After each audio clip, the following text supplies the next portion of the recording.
This week, Apple changes its mind, Valve changes its mind, a $70 million mansion is sold, and we take you on a literary journey through the open world of online shooters. Fuck you, Cancer. This is episode 32 of the Indie Game Riot.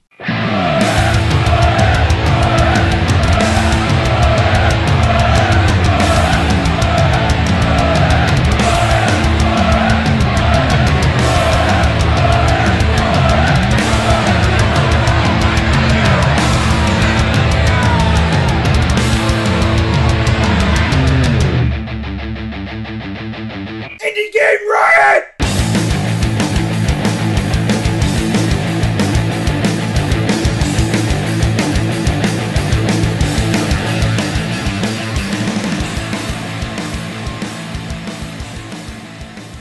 Hey everybody, this is JaShinYa, and yes, this is episode 32 of the Indie Game Riot. Are you guys ready to riot? I'm more than ready. More than Yeah, woo, riot, woo! There you go. Let's pop some caps in the air, Holmes. All right, but let's keep the intro short. What's been going on here? I got new glasses. Good, Rev. That's really going around. I've had like 3 people that I know now, counting you, that have got new glasses in the last week. Also, real short, I bought a new sound card for my computer, so the annoying feedback that my mouse has and my screen changing has. That's because so weird that your mouse has well, feedback. it's because all of my recording and all of my audio setup is running through board sound, and board sound's stupid. So I bought like an Asus sound card. It was like a lot, and it's one of the ones, but You call it Asus? Asus, you know, whatever. Asus. Asus. Asus is loose. All right. Okay. Yeah. Rev. That was a horrible. You're no Dr. Seuss. That's what I was getting at. I played some games. I had some time today after I got woken up by work and I should have been sleeping. What game did you play? I played a couple of the games that we're talking about tonight, and I've started diving into hack and slash, and then I got pissed off because I pushed a rock into the way of where I was at. You're and the I IT got guy. stuck. You're supposed to be good at hacking. The pathway, I got stuck in the geometry, and it irritated me, so I closed it, and I haven't touched it since. Is that game fully released yet? Yeah? Yeah. Oh my god. That's I'm just kidding. no, It better be. I bought you a copy. Is that game? Is that actually a game? I thought it was a movie. You know what I mean? Just, whatever. Well, I think I speak for all three of us saying that work is kicking our asses. Yeah. Here. All right. And I think that I really don't even know what to say because my brain is fried. It's just all I have running through my brain right now is hams and stupid people, customers and stuff like that. So you don't dream of sugar plums dancing. You dream of hams. Well, actually, because there's constant Christmas music playing at work. It was funny though. The sugar. Speaking of sugar plum, that music came on. The it just reminded me of like my mindset right there. Just because it's like like crazy. Wait, how did that music go again? Does it really? We'll get a copyright strike if we were on Twitch. That was so bad that the copyright strike would have just skipped over me entirely. But I think I could use an injection of talent. Oh yeah? But I'll have to settle for an indie news injection. Are you bored with the same old games? Yeah. Why, then give yourself an indie news injection. Thanks, Indie Games. And this week on Indie News Injection, we're going to start off with a game, some news on a game that we actually talked about. What was it, episode 2? 3. 2. It was a long time ago, one of our first episodes. And it's the game that we're talking about is Pop ME1, Pop Methodology Experiment 1 to elongate that. But that game is officially on Steam, so congratulations, guys, on getting that released. It's a trippy game, to say the least, I have to say. It's an experience. There you go. But I just wanted to put that out there because go buy it. Support the indie devs. But speaking of indie devs that were recently put onto Steam, or back on Steam, I should say. Yeah, that is in reference to Hatred being... Now, hold on with me on this one. Hatred being pulled from Steam Greenlight.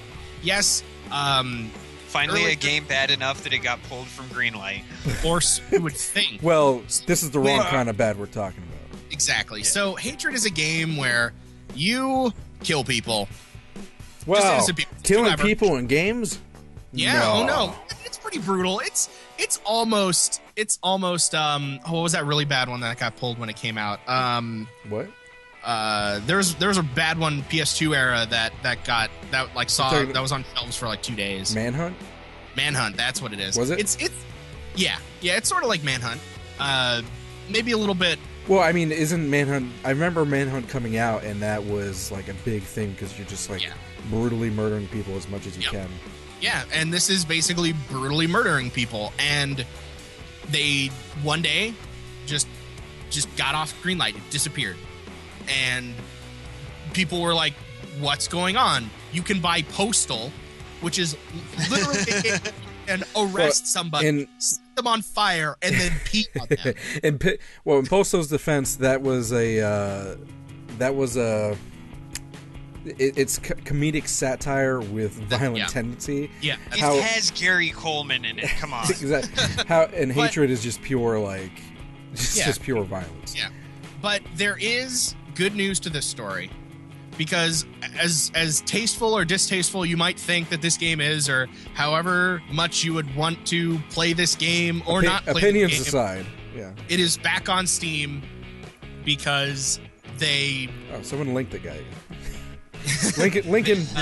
Link in our live chat. They basically did not... They didn't want to take it down. It wasn't a good decision. And quote, they'll be putting Hatred back up. My apologies to you and your team. Steam is about creating tools for content creators and customers. Good luck with your game, Gabe Newell, who responded personally to the dev of Hatred. So now... hail Gabe. Yep, exactly. And so you can basically... What is happening? Sorry.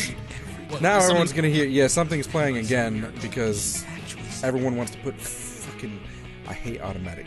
We were talking about ads last week. I hate automatic ads.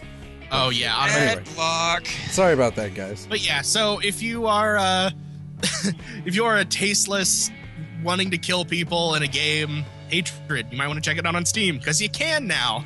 Well, this harkens back to last week, our discussion point last week of freedom of speech and what you're talking about that game that just redid Custer raping Indians or something like that, or Native Americans, excuse me. But there's people talking about in our live stream about it's kind of a disgusting game and that it's all that sort of stuff, and it's really opinions aside, it's about freedom of speech. However, Valve, being a private company, does have the right to say, they're not the government. They have the right to say what goes on or off their service, and the Hatred developers. Kudos to them because they actually took it very well, and unlike Paranautical Activity, they handled it pretty, fairly maturely. And overall, though, it seemed like what happened was that it was probably some employee that goes through and checks these games. And was like, okay, this is like ridiculous, violent. This does not match our terms of service in that person's opinion. And Gabe Newell was like, okay, I believe in free speech. I think that our company values should reflect that. We'll let it back on. A game is a game. They're not. It's artistic to some people. Other people think it's gross. Whatever. And it was a reasonable decision, I think. Like in both senses. Like I can understand somebody looking at this game being like, "This is a murder simulator. We shouldn't sell this. Ban." Yeah. At the same time, I can also see this as someone looking into it and be like, "These guys are actually making a game. Content aside, it's not literally porn. It's not literally killing somebody. I think that we could sell it." And obviously there are arguments for both, but Right. Speaking of mistakes and taking things back and literally porn. Apple recently, we talked about this last week, but Papers, Please arrived on iPad, and the original build was rejected by Apple because it contained, quote, pornographic content, from the body scanner. God, I love them pixels. Right? And apparently Lucas Pope, the developer, had a conversation with his rep at Apple, and it turns out that Apple has said that the rejection of the nudity included build was a misunderstanding, and that he has been requested by Apple to resubmit the original build. So it looks like we've got two companies that are taking back. They did want to make it clear, though, that it was not a decision made in response to client or customer backlash. It was done as a mistake in their procedures. And as we said last week, like it's not porn. No, it's and I mean I remember being 10 once, and you know what, Legend of Zelda. What? Moving on. I'm with you on that one. Oh my. Well, this. Okay. Yeah. Moving on. I don't even know how to transition from that one. Transitioning from that one, how about $70 million for a house? Like, if I had $70 million, I probably wouldn't spend it on a single house. What do you do with a $70 million house? We're talking billions. Play a lot of Minecraft, Minecraft, apparently. If you play Minecraft, you can build your house out of dirt.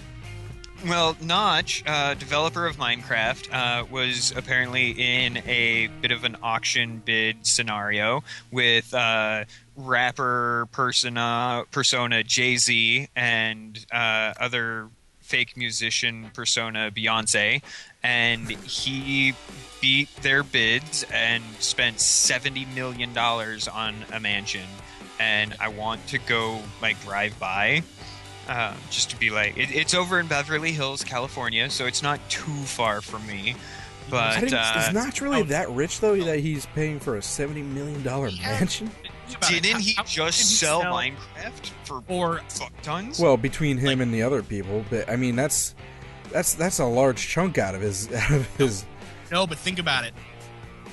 Taxes in Sweden are significantly higher. If he bought that mansion in America, the taxes won't be as bad. Yeah, in addition, and it's Beverly Hills. Do the math on this. How many $100 million are in $1 billion? Okay, a lot. He doesn't have $1 billion.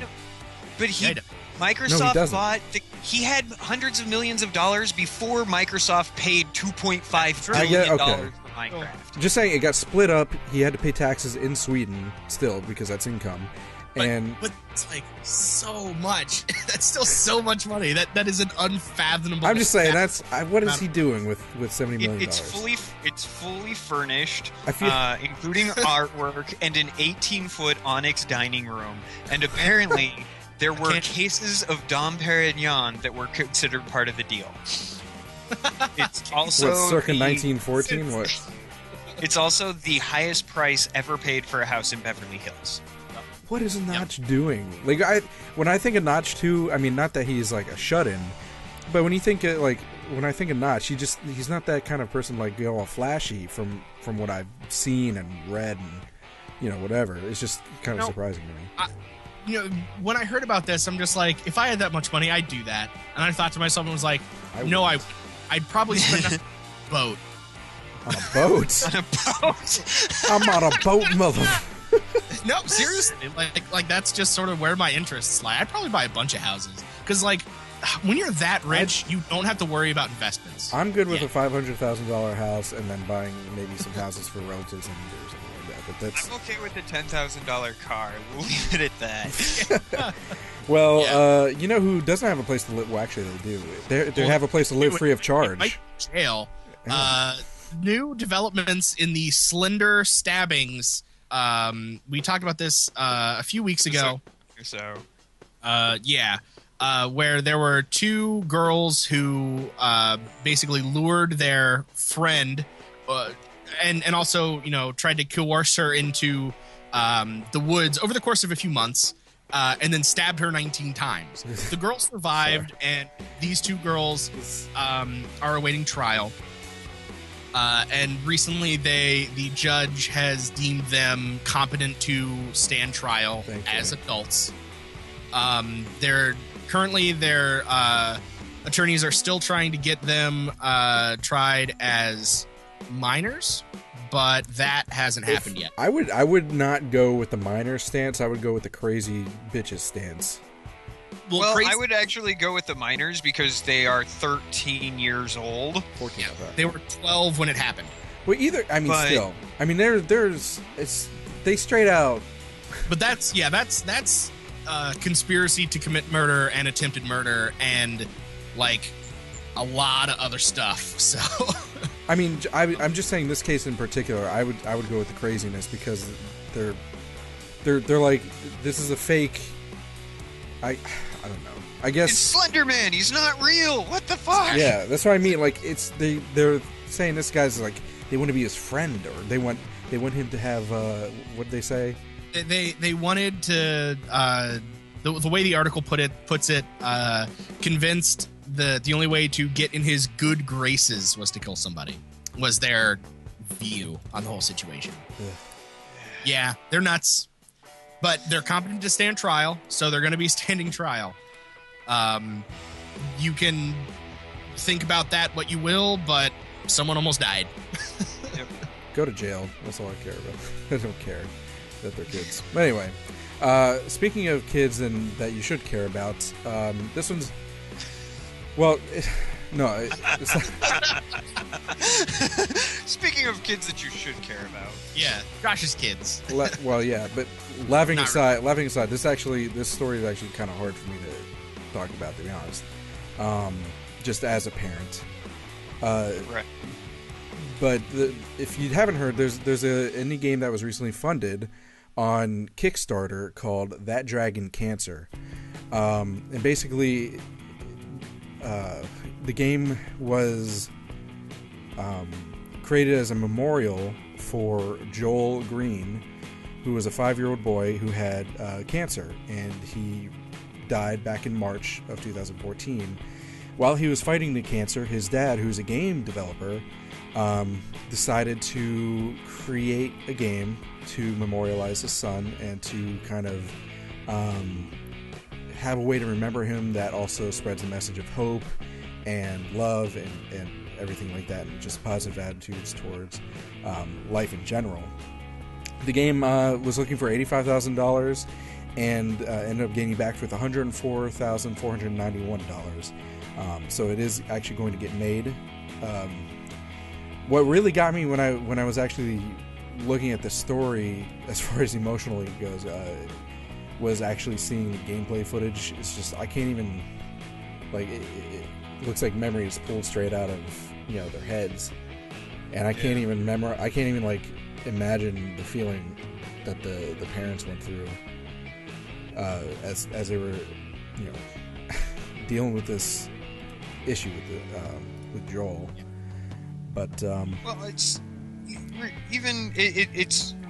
it's emotional impact is more, I think, because I mean, everybody at this point in time, I'm pretty sure everybody has some brush in with cancer or some other form of terminal illness, and regardless of who that is, it's kind of a rough thing, and it makes it even more so when it's a child. Yeah. I think like this kid he died when he was 5 years old, and he was fighting cancer for 4 of his 5 years. Well, I mean, it really gets me, just the angle of it, because he's a kid and I'm a parent, and I just start to imagine, like, if I had to go through that, and you think about, like, a 5-year-old kid that has to go through the pain of that, and how scary it must be, and things like that, and what the parents had to, how they had to act around it. And especially too, like, from the parents' perspective, like, having this child not be able to do normal child things especially considering that he was fighting the cancer when he was so young. Like you look at there's kids and they're kids, but having that taken away from them, that's a really tragic thing. There was one screenshot in particular. I mean, all of them were pretty heart-wrenching to me, but the one screenshot in particular of the game, all the models were, just so you know, all the models are not fully rendered, so there's more, there's no texturing or anything really like that, just 3D models and some colors. But the one screenshot was of the dad sitting in a chair at the hospital with him as an infant, just with an IV out of his arm, probably some sort of chemotherapy of some sort. Yep. Obviously safe for children, but that was pretty. Yeah, I'm looking at that image right now, and as soon as you were like, there is a still image, I'm just like, this is it. I already know this is it. It's such a powerful, like visually powerful game. Like there's so much that's gone into this, both like literally in terms of style and like artistically, to sort of bring out the emotion and the trials and tribulations that the parents and the kid was going through. And it's just it's definitely something that I'll be watching, because I'm big on games cry, but I don't know. as much as I want to support as far as buying the game, I'm almost 100% sure this is a game I will not play, just because of how it's gonna. You talked about like games that get too real. This, I think, crosses that line for me personally. I think that leads really well into our discussion point, which is games as a way to explore human experience and memorialize and kind of be human, but having that step removed.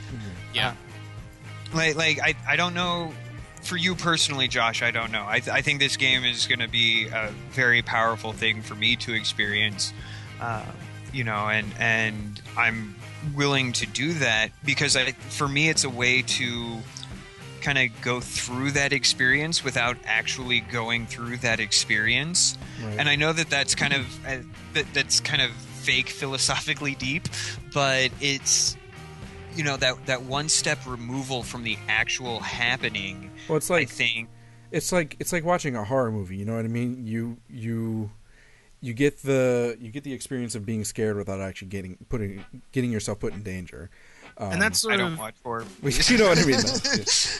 It's gonna talk about that too. Like it's a way, like especially just games in general. And we've talked about a lot of them. There was the Alzheimer's one whose name escapes me, that we talked about a few episodes ago. You've got this one. You've got Papo and Yo, which takes you on experiences that you may have experienced or may not, but it gives you. Games give you this, not necessarily a shield, but a way to experience something that a movie or a song might not do in specific ways, that let you experience things that are hard or sad or difficult to, comprehend, and make it real for you, but keep you safe behind the screen that you're playing them on. Yeah, I think my mind just goes places though when I see that. But I think even just past like memorializing and human experience, I think a little bit more broader on the discussion point too is just how games. It's interesting how games. We're actually going to kind of go into it with our starting a Riot game too, but it's just how games kind of push. They blur the lines between what a game is and what. I can't think of a word that like digital experience, like more of just an experience. So I think that's especially with indie games. People are discovering that games don't have to, you don't have to have a score getting run up. There doesn't have to be a point, or you don't have to be, killing people to see how many kills you get. It doesn't have to be a competition. It can be an artistic experience. You go to that's like, I mean, that's like going to an art gallery and just seeing how many paintings you can look at in 5 minutes. No, you sit there. I can look at more paintings faster than you can. Haha. Yeah, exactly. But I think indie games just have a very specific advantage, without the constriction of large publishers and things like that, of telling them what to do, to create these experimental type games. Yeah, and that's another thing too. Like, indie games obviously aren't like specifically like artistic, stylized introspectives of somebody's experience or putting you in a situation that might be uncomfortable, but it's a way that people who have the passion of making games and bringing people together can express themselves, instead of having to be, if in a AAA dominated world, being, pushed into a corner as a game developer with 500 other game developers, having the skills to do this, but not having the outlet or the publicity or the funds to really make what they care about. And sometimes that you need $85,000, like with what That Dragon Cancer was looking for, or sometimes you only need a few $1,000s. But either way, these people are passionate, and they care about not only the craft of making games, but what is going into them and what a player is getting out of them. And that's something that, especially with the smaller teams, that you can really get a connection to the game and the developer and the story that they're telling. Right, and sometimes not even necessarily the story, just the experience of. Yeah. I mean, we mentioned Papa and Yo earlier, and I have not actually played it, but I've watched Josh's Let's Play, and it was like, knowing what I knew about it after we talked about it. That it was, this child with a dad that has a substance abuse issue, and I remember, I didn't necessarily go into that level of creation in my own mental world, but I grew up in a fairly similar situation on multiple occasions.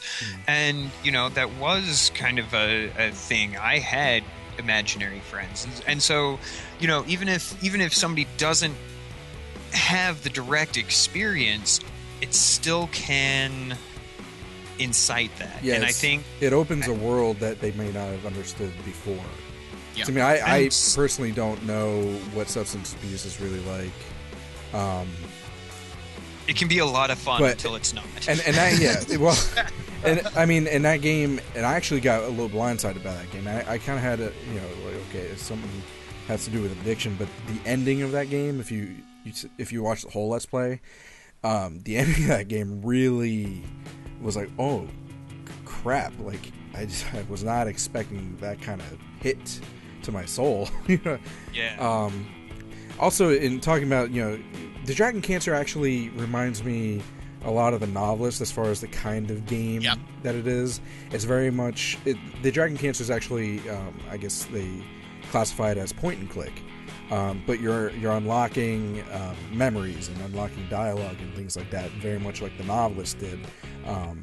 You're playing as a ghost and you're doing the same thing. You're unlocking memories and dialogue. So if you play the Novelist after we talked about it, or if you know anything about it, it's very much similar to that. So if you liked it, that Dragon Cancer, feelings aside, might be your kind of game. God, this. And just going back to that game too, like it does something, like the way that it just looks and the way that it feels, like really makes you feel like I really don't want to say this, but it makes you feel sad, like not like oh I'm sad, but like with the experience like that. It's hard to explain. Like I recommend that if you want to know what I'm talking about, go to the Kickstarter page in the link in the description and just sort of look at it, and you might understand, if you're not a cold, heartless, awful person, what I'm talking about. It's no, Rev. I think you're like the Grinch, and your heart is just a little shriveled. And I think a little bit of Christmas spirit is gonna warm it up a little bit. You know what else might warm it up? No, though? Fuck Christmas. Sorry, moving. No. You know what else might warm it up? Starting a riot.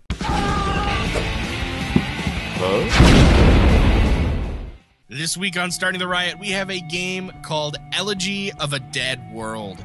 Now, this one threw me for a loop because, I saw it and I read what it was about, and it sort of perplexed me. It's a writing game where they prompt you with some stuff and you fill in the blanks.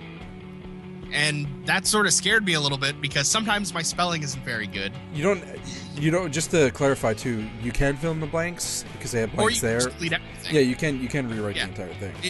It's literally just a fun way to go about writing something.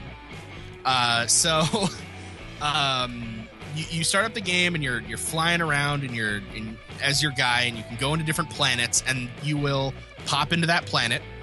And it'll be a world in front of you, and you can walk up to a point, you can read this thing, and it'll give you some information, and then a blank. And whether from the surroundings or from your own mind or from what's, going on in your life, you fill in that blank. It doesn't have to make sense. You can just write, as Rev was saying in the break, a very overtly nonsensical sexual references if you really want to. Penis. Yeah, just penis 8 times. Next thing, it's it's just like 5 stars. Yeah, Pulitzer. the people dragged on and we penis. call it the penis, Pulitzer. Penis. Pulitzer. The Pulitzer. Yeah, and it's a game about writing fiction, and I think that in some regard it will definitely help writers. Mine was write. an autobiography. Oh yeah, well I found. Now, the cool, crazy, profound thing about this game, as I was playing it, is it tells, at least the way that I was playing it is, it told me a lot about myself and how I look at a situation.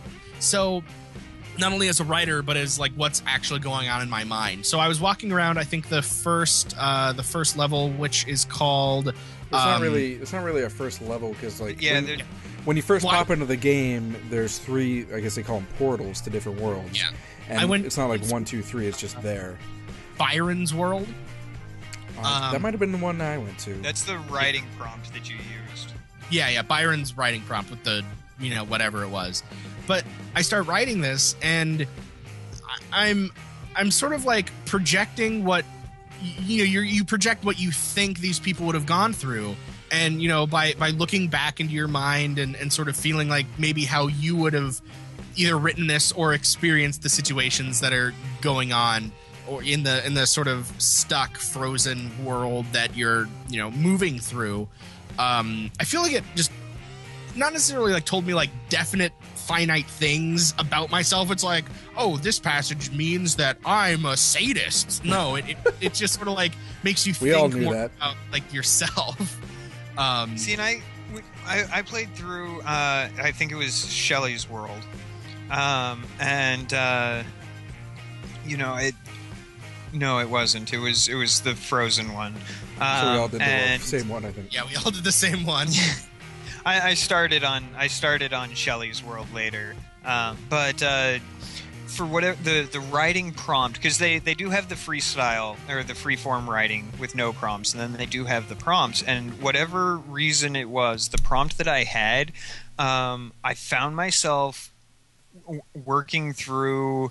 I've been reading a lot of Isaac Asimov lately, working my way through the Robot Saga, and so like. It wasn't intentional, but that was just kind of the draw of what I was seeing in the art. And with the prompt, it was like, how could I not include? And so, like, my story was basically dumb. I am a horrible, shitty writer. I admit that. I'm much better as a comedian. But it was, like, it meant something to me, and I published it out, and I'll probably go back and reread it or share it with other people at a later time. But like, it meant something to me that I would be able to take what I'm currently experiencing and project that into what's basically a stock image. Yeah, I think it's interesting too how people take the same thing and take it to go from different angles on it, because I some of the top stories, the top rated stories for the world, It was very like exploration, like journalistic. Like, this is what I think happened here. And I did that, but I took a much more creative approach to it. Creative meaning fictional. Like, I was writing like an actual novel instead of a space log. You know what I mean? And then you said that I forget who it was. The tech. Someone was saying that they took it. You said you took it, on a completely different level with the Asmonov type thing. Right. The projection of what's in the mind. Right. And I was very heavily influenced by the sound, personally. Do you remember the one scene where you're like underground? There's like this ball of flame or energy, and there's like dripping. Do you know? I was not playing. Once you get inside the room, right? That one. I mean, that like the sound of that. It was something about like something leading up to that was basically like the eternal flame is fueled by their blood or something like that, and it was just because that's what it reminded me of, was like dripping blood. And by the way, so people know, is that the premise is that you're an astronaut or a space explorer or something like that, and you've come across these abandoned worlds and with like old artifacts and landmarks, and you're trying to figure out what happened. Before we dive further into this, I also want to say, the artwork in this is bloody fantastic. Yeah, the backgrounds. It's very evocative, and I can tell that it's supposed to be colorful. And it's like watercolor, very in the background. Yeah. It looks very, very well done. We should tell people, a little bit about how they could get it. Daggerfall Games is the developer. It's now out on Steam, Humble, and it's available on Mac, Linux, and Windows. And it's interesting too, because this game. This game is a lot more, you said, evocative. It kind of, it makes you think a lot more. And it's the same company that did Drunken Robot Pornography and Awe for the Awesome and all that sort of stuff. Yeah. And it is $14.99 on Steam. Yeah. Oh, also, in case we didn't expressly talk about one of the cooler features about this game. I think it utilizes the Steam Workshop in a very cool new way, and I was really excited about that. That is cool, yeah. I'm very frightened. It is cool, but I feel like it's interesting too, because we were talking about like, oh yeah, people are just gonna write freaking weird, porny fan fiction or something. And either I'm not seeing it, or people are actually taking this game seriously, which is good. Some people are. I haven't actually seen anything like that in this one. Hold on, I think there was one. Should we even? No, it's one of those names where I shouldn't even really say it. Like I only passed it by, but yeah, it's So it's limited, as far as that kind of stuff goes. There's not much of it. Taking it seriously, which is good, and then we'll have Rev there just write penis the entire time. Just once. I'll make it into a slash fic. It's an Isaac Asimov slash fic. Oh no, sex bots. Oh. But anyway, Rev, it looks you didn't publish yours. I published mine. Yeah, I found yours. Oh yeah. Do you want to read like excerpts? Did you find yours? No, you can't find. You have to subscribe to it and then open the game. And all right, never mind then. I would. Well, anyway, any last words on Elegy of a Dead World? It's fantastic, and you should all go check it out. Speaking of talking about in our discussion point games that blur the lines, again, you were talking about this earlier before the show a little bit, Tech. About you're not like, is it a game since there's no failure state? Yeah, and I was like, I took the broad stance of it's a game if it's interactive, if it's digital interaction. And I think I don't mean pushing a play button. I mean like you're right. There are some games that people consider games that I wouldn't consider games. This is well, if you consider this a game, you have to consider Gone Home a game, whether you like it or not. Gone Home is even more interactive than this. I would disagree, because this requires you to think. Okay, you're all right, but I mean, it's still again, like The Novelist and That Dragon Cancer, not a whole lot going on as far as gameplay mechanics go. It's more of like you're experiencing the game. Same thing with Gone Home. This one, okay, I get what you're saying because you're actually adding your own bits into it. It's sort of like, and obviously that's a personal bias that I have. Like, and I'm not going to be like, no one should think that this is a game because of this, because obviously that's an ignorant stance to take. But like, I felt like when playing this, it felt more like I was unraveling something of myself instead of just going to point A, going to point B, going to point C. And okay, yeah, no, I see what you're saying. I think I would agree. And obviously someone picking this game up might be like, oh, it's work. I have to go to point A and then type something and B and then type something. But like, it's something that you choose to do, and it sort of expands on itself. And you both learn about what the original authors of this game sort of thought that this world might be, because the prompts are very good. Yeah, they did a good job of inspiring. Yeah, it's a very... Although, no, you can't lose at this game, but... you lose as a writer. Yeah, but you also can't necessarily win. It's sort of like an ongoing experience depending on, your personal state, and you will get out of it what you put into it. And one last thing too about the game, they did actually win some awards, so we're not the only ones that think it's good. They honorable mention at Independent Games Festival, official selection at Indiecade E3 and Indiecade, Gamer Camp Toronto official selection, finalist in Unity Awards, and official selection at PAX East. That was way back in 2011. But that might be for some other games, because that was a while ago. But they did win honorable mention for Elegy for those Indiecade and E3 and Independent Games Festival. Yeah. So if you're a writer or you're thinking about writing, Elegy for a Dead World. Take a peep into the game, because peep. God damn it, peep show.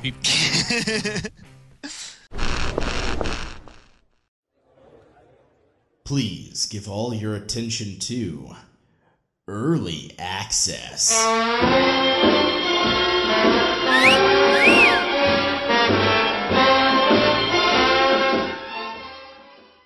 And this week on Peep Show, the game that we're talking about is Frontiers. Come explore the frontiers with us. That was charming, you know it. Anyway, Frontiers is a game that's supposed to be a casual, kind of has it's first-person RPG, and they have heavy inspiration off of the game Daggerfall. If you don't remember that from, what was it, the 90s? Is that when that came out, the 90s? Yeah, late 90s, I think. Daggerfall, that was one of the first... not Morrowind. It's the same. You know what I mean? Yeah, Elder Scrolls. Thank you. Elder Scrolls games. It's first-person RPG. It has the feel of that, along with a point-and-click adventure, and it's almost in a little bit of, at least the feeling that I got from it, a little bit of Minecraft. Not in a graphics way, just in the gameplay and the casual feel of it. But it really caught my eye with like the fact that it was inspired by Daggerfall, because obviously that's Elder Scrolls. Come on, that's like the what? Anyway, that's AAA. But you know what I'm saying? It's like one of the top RPG franchises of all time. Is the whole series. That and the game looks fantastic as far as the graphics go. And one thing, first of all, they had a Kickstarter, and it was actually 314% funded, which means other people are into it. It ended up getting a total of $157,381, and I kind of liked it. It kind of like pushed me over the edge. It was like, well, should we feature this game or not? Because peep show games are kind of like probably the most like, should we not? Even if it looks good, because you want to make sure it's going to get finished, and we've already been burned a couple times. As everyone does, yeah. But it happens.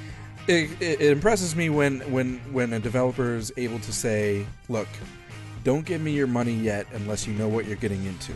That means they are very aware. They're not planning on ripping people off, and also the fact that basically on the Steam page he was saying, "Okay, Christmas is coming up. You might want to get this game for so and so for Christmas. Don't do it." if you're getting a present, they're most likely not looking for an incomplete game. This game is incomplete. Don't get them a game. The people that buy this game for themselves know that this game is early access. So, someone who's getting it as a gift is like, what is this crap? It's all buggy. It's all, there's things that are missing from it. The gameplay is not complete. Well, that's because it's not a complete game. And it impressed me that he was able to do that instead of just taking the money from Christmas gifts. He wants people to really like his game, and he wants his game to be good. Yeah, and it is still in pre-alpha. So basically what you can get your hands on right now is gameplay footage, but boy, do they have a lot of gameplay footage.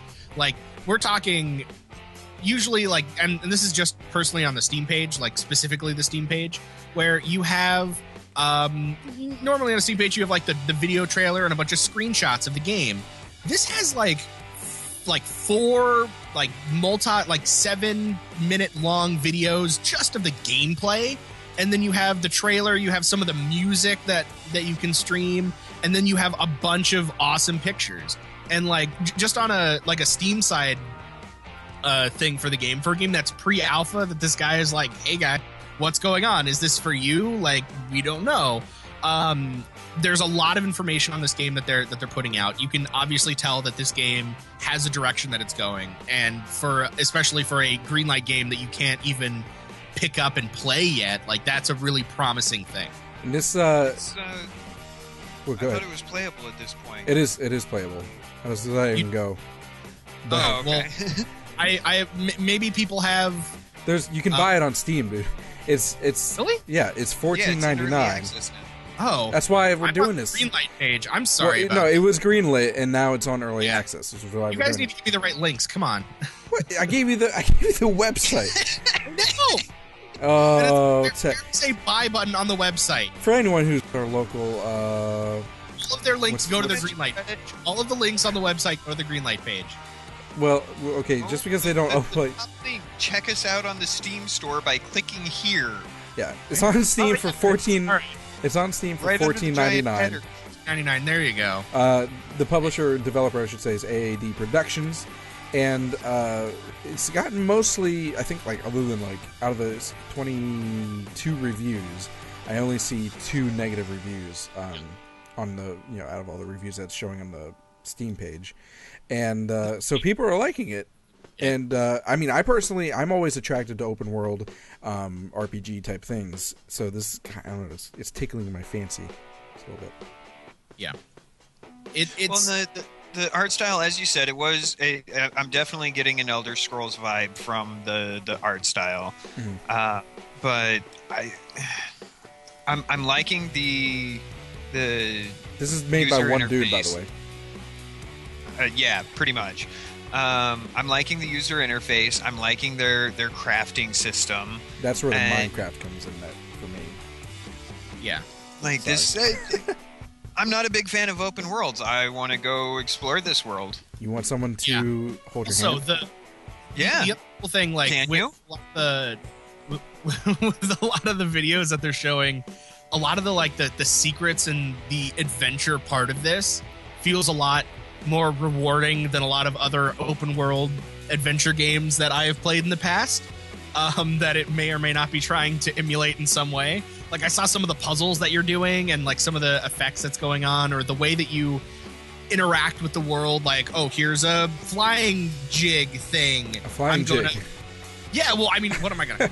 Like, it's a flying thing. You have to pull it out. You have to unpack it. You have to place it, and then you can glide around. Like, come on, that's really cool. It's not just place, there it is, or it's like, oh, I click this thing and then all of a sudden it's there. Like, there's a very intuitive direction that everything goes, and that sort of like realistic side of things, without being too like hardcore, like you have to make sure that your shoes are on or else you die. And speaking of we mentioned that it looks nice and reminds you a lot of Elder Scrolls games. It again, it is early alpha. The scenery is pretty nice. I'd still expect it to improve. The character models, not so much. As a matter of fact, they're a little bit scary looking.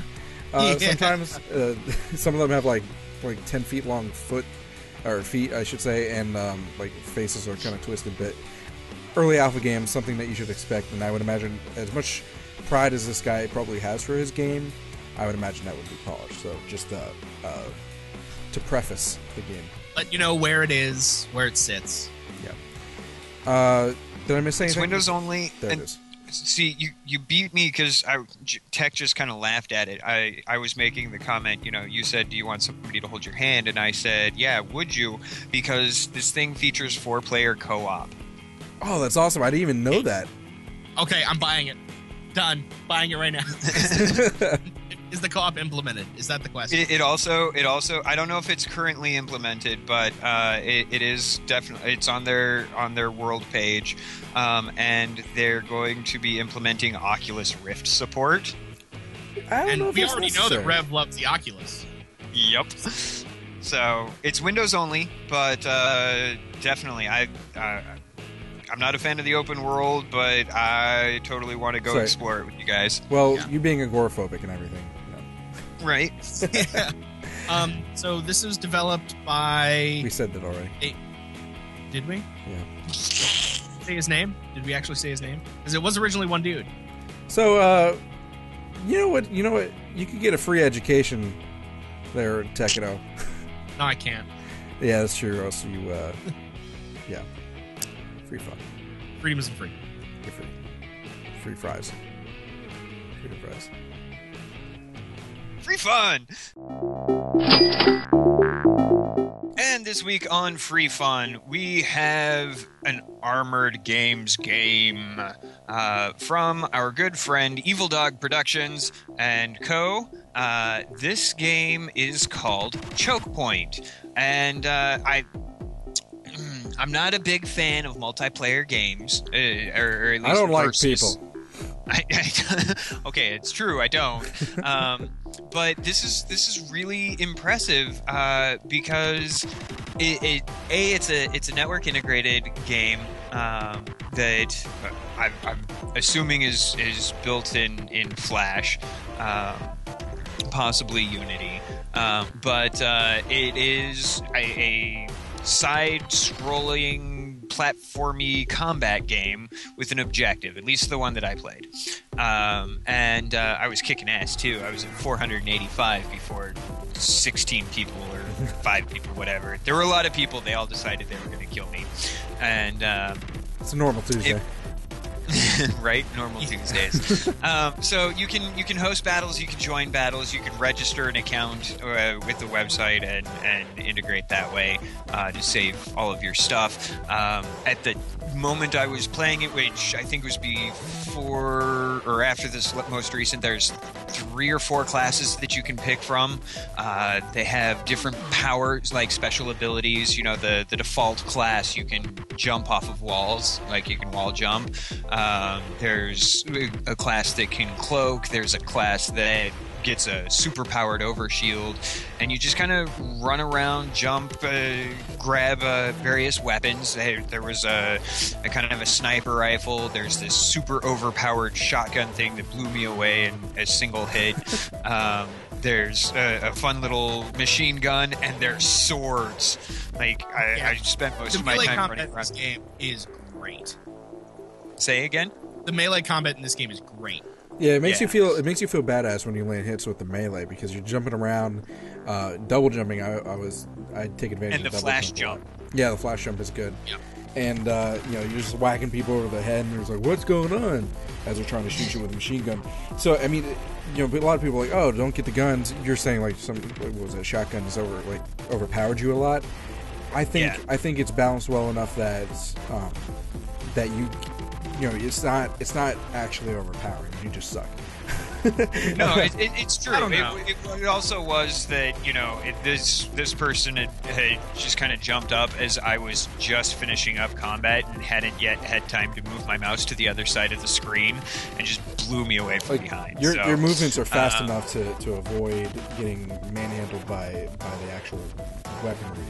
So the melee is fun to do. I wouldn't even mind playing just melee instead of picking up weapons. Yeah. There's various power-ups throughout the thing, healing, etc. One of the biggest things for this, in my opinion, aside from the fact that it looks cool, is the music is awesome. Yeah. Did you not know? Yeah. On that? No, I got it. I mean, in my mind, I mean, we've talked about Evil Dog once before, and he comes out with music, and we actually even featured his music at one point in the episode we talked about the other game. But he always comes out with really good music, so it's even like occurred to me to even mention it because it's like kind of normal. It's the normal state of affairs. Yeah. It's normal to hear quality music out of it. It's just interesting to hear from like a prevalent game developer instead of you know what I mean. Like it's catchy, it's high energy, it's well paced. It's like a free sci-fi version of Super Smash Brothers with guns and swords and better awesome music than Super Smash. Actually, it is better music as far as like keeping your energy up. I was pretty pumped actually playing it. I was like, yeah, it's pretty driving. I'm really bad. I was pumped up enough that I had to put down my whiskey. Ow! So you were playing one-handed otherwise. Hence why I didn't have time to move my mouse Or to the you other just side have like of the screen. Or you just have a beer koozie hat just with whiskey glasses in each one. But no, this is a fantastic game, and it's I don't know if we posted the link, but check it out in the description. And he's a fantastic developer. I highly recommend it. Go have fun with it. Yep. Make him make actual like play games. That way it can even be better. Imagine what he can do with money. It was from the developer. It was developed in a single month. Imagine what he can do with money. Right? Yeah, seriously. Evil Dog, do you have a Patreon or something? Yeah, PayPal I can donate to. We'll get that stuff in the description of the show. But speaking of the show is over. Before I tell you, Bye. yeah, goodbye. Before we actually end the show, I just want to remind everyone there is a Riot of the Year award going on still until the 29th. That means you have 8 days at the point in time of this recording. So when it comes out, hopefully on Monday, depending on life, hopefully on Monday, there'll still be 6 days left. So go vote, IndieGameRiot.com. It's right on the front page. We have it sticky up on the front page and everything like that. Vote for your favorite game. You can come back and vote every day. And we have the most awesome trophy, most awesome award we're going to send for the Riot of the Year.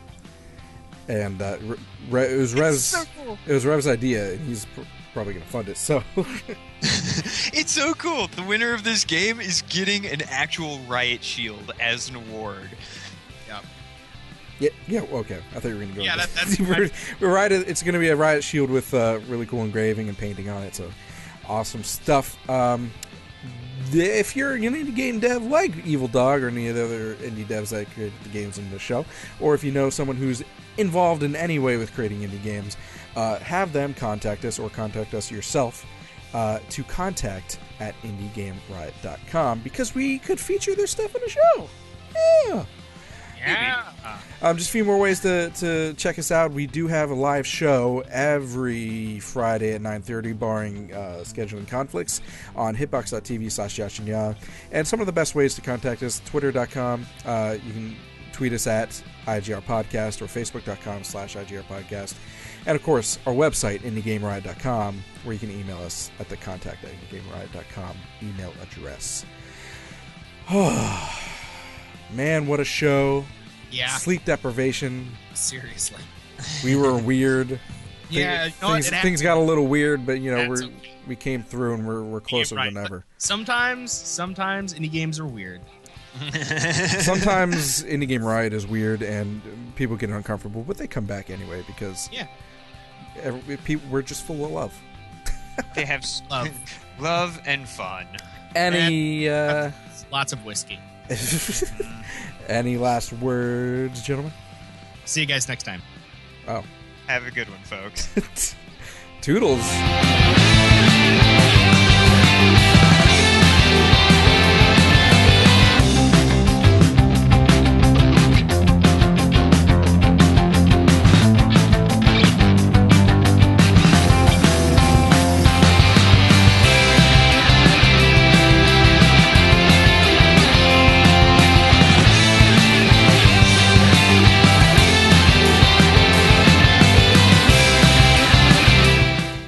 Hey everybody, this is episode 20. What is it? 23? Let me start over again. Okay,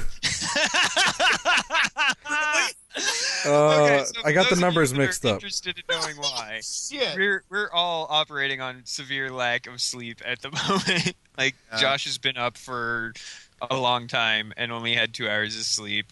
Tag same, he's same. This is dedication, folks. We love you guys. A day late and $1 short. Like $100 short right now. All right, take 19.